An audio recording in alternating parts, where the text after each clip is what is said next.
I think it's fair to say the Survivor Series is nobody's favourite WWE event. I mean, that's not to say it's bad or that it doesn't have any value, it's just probably 4th or 5th on your list. Where does it rank on my list, I hear you ask? Well, maybe Tempest will let me tell you one day. He's a hard taskmaster and he won't even let me write a shopping list without his prior approval. Keeping the audience's energy up for a show that's devolved somewhat into lazy brand warfare booking is a bit of a challenge, so it requires a solid opener to warm up the crowd and get the adrenaline pumping for the night ahead. And in its, would we say, storied history, there have been more than a few curtain jerkers that did just that. I'm Dan, hailing from partsFUNknown, and here are the 10 best Survivor Series opening matches ever. Let me paint you a picture. You've completed all of TV and watched all the wrestling content from that past week. You've even watched all the great Wrestle Talk and partsFUNknown videos, and you've just completed Final Fantasy VII for the 7th time this year, and you're sat there alone in your pants with ice cream dripping down your chin, wishing there were ways to break out of the confines of your region's streaming services and experience something new.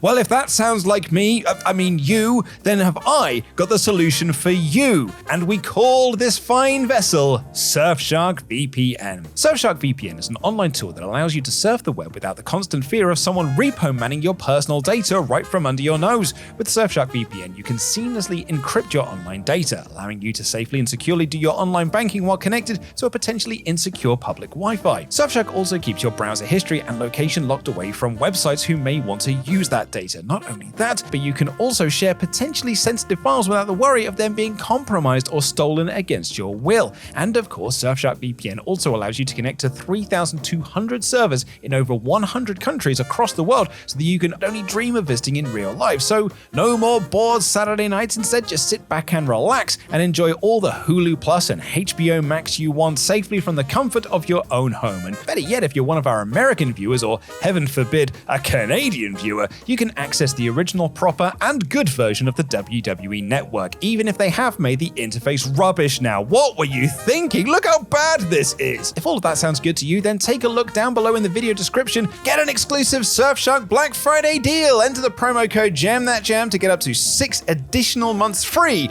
at surfshark.deals/JamThatJam.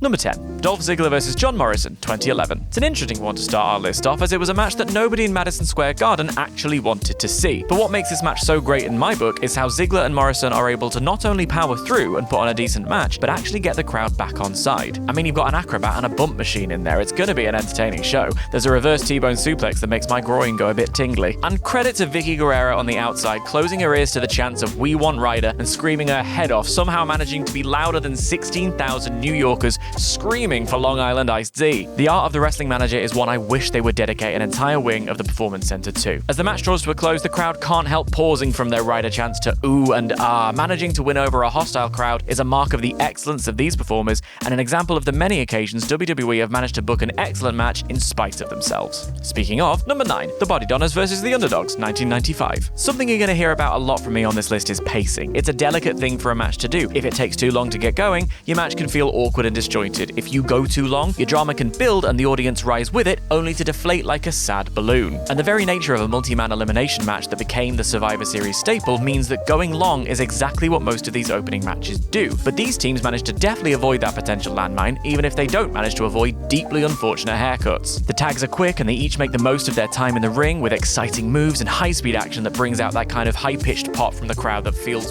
brilliantly 90s. 95 was probably the worst year in company history. Only a couple of months back, the main event of SummerSlam was Diesel versus Mabel, for Christ's sake. And the interesting thing here is they've essentially lumped together all of the wrestlers they'd never bother pushing in a million years just to get them on the card, and in doing so, they've highlighted the gulf between the talent they have available and the talent they want to push. Silly, silly company. Number 8. The Real Americans and The Shield versus Cody Rhodes, Goldust, Rey Mysterio, and The Usos, 2013. A shining star on an otherwise brutal evening of wrestling that was capped off by Randy Orton facing The Big Show for the world title in 20-flipping-thir-hecking-team. Firstly, it's got Goldust, and I can't get enough Goldust, but the rest of the teams are stacked too, even with Jack Swagger there, apparently unable to contain his glee about being a part of this until he gets eliminated before he can land a single move on 4 different men. Lol. And I also get a hindsight kick out of the fact we've got the Usos, Cody Rhodes, and Roman Reigns here, especially when Roman is then booked to absolutely crush the entire babyface team. Backed into a corner after most of his team is eliminated, Roman decides to respond by, well, basically spearing the entire babyface team clean out of their boots. It's a real star-making moment for Reigns, and it would only take, about 7 years for WWE to finally figure out how to capitalize and turn him into their top guy. Number 7. Spike vs. Billy Kidman vs. Rey Mysterio vs. Chavo Guerrero, 2004. I love a bit of cruiserweight action, I do, and there's plenty of it here. SmackDown was my show growing up because it was the one available on the basic Sky TV package, and the cruiserweights were a big part of what made me so fond. To paraphrase AJ Lee, Rey Mysterio is lighting it up here, and you're welcome for having that song stuck in your head for the rest of the day. He and Chavo kick off with some lovely lucha-style chain wrestling, then Rey goes to hit a vicious and frankly gorgeous Hurricane Rana on Kidman that sends him crashing off the apron, and I can feel it from here. At one point, there's a lovely little spot where everyone gets to do a dive over the top rope, but when Spike has a go, they all move, so he crashes and burns, and it's very funny. I think what I like so much about this is that it doesn't outstay its welcome. 9 brief, action-packed minutes during which time every man gets a showcase and all the feuds intersecting have a moment to shine. And then Spike, who's playing a cowardly heel that thinks he's the big man when he's not even the biggest borrower, steals a win and smirks off to the back. Bravo! Number 6. Team Angle vs. Team Lesnar, 2003. Oh man, I had a great time rewatching this one, and that's in spite of the fact that Matt Morgan and Nathan Jones are standing around looking like creator wrestlers. Often these Survivor Series matches take a while to get going, but here there's no hanging about. We're straight down to business with 3 quick-fire eliminations. The pace is pretty relentless right through, and they just crack the on with it, basically. Everyone's feeling their oats. There's some real energy and adrenaline popping off here, the whole match having the vibe of a feud that's just hit boiling point with 10 men who want to get in and make an impact. And then before you know it, we're down to the final few men. 2003 Kurt Angle is intensity personified, and Lesnar is at his apex, so we love seeing them together. And then before I've even been able to figure out what's going on, Lesnar's tapping out. Didn't see that one coming, and when Cena uses his chain to bonk Big Show on the head and hoik him up for an FU, you're in full testosterone mode, screaming yes at the sight of it. Excellent stuff. Number 5. The Shield versus The New Day, 2017. Fun fact, this was the first time The Shield ever faced The New Day. It was also the only time The Shield ever faced The New Day, which in the land of that worked, so run it back until everyone's sick of it, pal, is genuinely quite remarkable. It takes a hot sec to find its rhythm, not helped by the fact that Seth and Dean are wearing objectively the stupidest shirts in their history of wrestling, a list that also features the Sperm One and Phallic Sin Cara. But when they get there, as you'd expect from wrestlers of this caliber, it's smooth sailing. The hope spots are nicely measured, and there's some great triple team action from New Day in particular. Big E gets Rollins and Ambrose on the shoulders for the big ending, which becomes a near fall until it's broken up by a spear from Roman that crashes straight through the cover. They have a little fight forever moment before it became an exhausted trope, and then we get a lovely bone-rattling triple powerbomb from the top rope to close things out. It wakes the crowd up nice and proper, which is exactly what you want your opening bout to do. Well done all. Number 4. Team Piper versus Team Flair, 1991. Congratulations to anyone who was alive and had enough consciousness to be able to watch this in the moment, because Jesus, do you want to talk about star power? Just look at this lineup. And the Mounties here. Time in wrestling goes at a relentless march, and it's often easy to slip on your nostalgia specs when WWE goes about calling anyone and everything legendary, but Prime Roddy Piper and Ric Flair transcend the word. Just look at the material. They're kept apart for a while, but when Roddy tags in and squares off with Flair, it's absolutely electric in there. In fairness, this crowd were jolly well up for everything. I mean, listen to the Raw when Virgil gets a hot tag. You've got Warlord and Bulldog playing meaty men slapping meat, and the heel face work is pitch perfect. Bulldog goes on a rampage, but ends up getting eliminated because the heels have confused everyone over who's the legal man, allowing them to take advantage. And after a babyface comeback spot, the Mountie is desperate for a tag, but none of the heels want any part of it, which is hilarious. And you've even got Gorilla and Heenan bickering on commentary. It's just the most charming example of 90s wrestling. Everyone is over.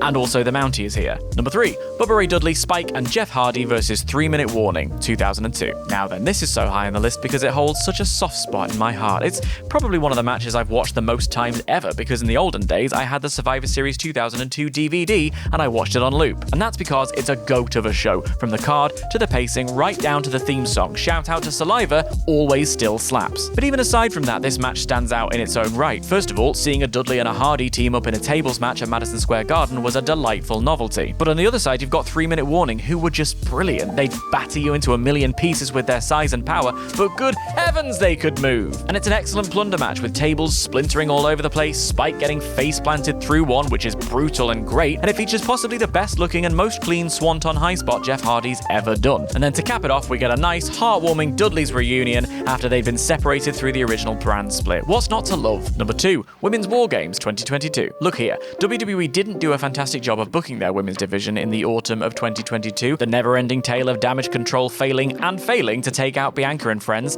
felt interminable. But as is the case with wrestling, lousy creative can often belie the talent it's supposed to put over, and never is that more evident than this chaos machine of a match. Because not only did the 10 women here push through that dodgy booking, this is also the first time War Games had ever been seen on the main roster. So to get it over, they chose to let it become a plunder extravaganza, working in tables and ladders and trash cans, oh my. Filling the ring with toys can be a dangerous game, in every sense of the word, but here they embrace the carnage to perfection. A team with Bianca Belair and Becky Lynch on it never felt like one that was going to take the L, but the heels did a fantastic job of making sure they got theirs. From some great character work from Nikki Cross and Rhea Ripley while they were waiting to enter, to Io delivering her prime cut moonsault off the top of the cage. As an introduction to the night, a reintroduction to the stipulation, and a reminder of how good these competitors can be, tick, tick, tick. And number 1, Becky Lynch versus Charlotte Flair 2021. Look, I'm about to possibly be a bit over-enthusiastic, but it's a wrestling list and we only trade in extremes here. This is one of my favorite matches ever. It's everything I love about wrestling. It's blending athletic skill with high melodrama and straight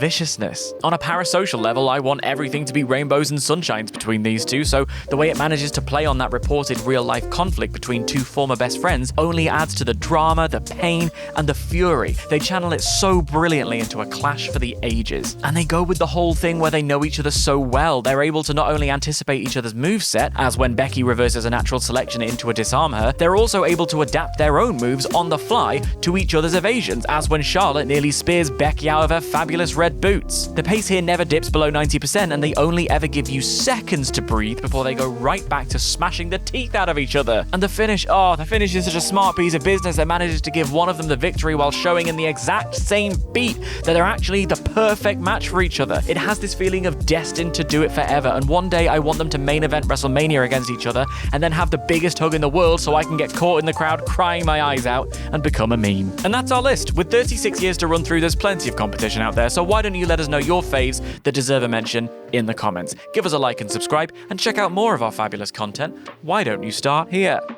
Goldberg has held it twice, and its 2 lengthiest reigns have been part-timers. There have been some brilliant contests for the big blue and previously red belt. Those were outlined in last week's list, which was possibly the greatest wrestling list ever made. Not my words, kind of my words. But there has also been some hot garbage. In fact,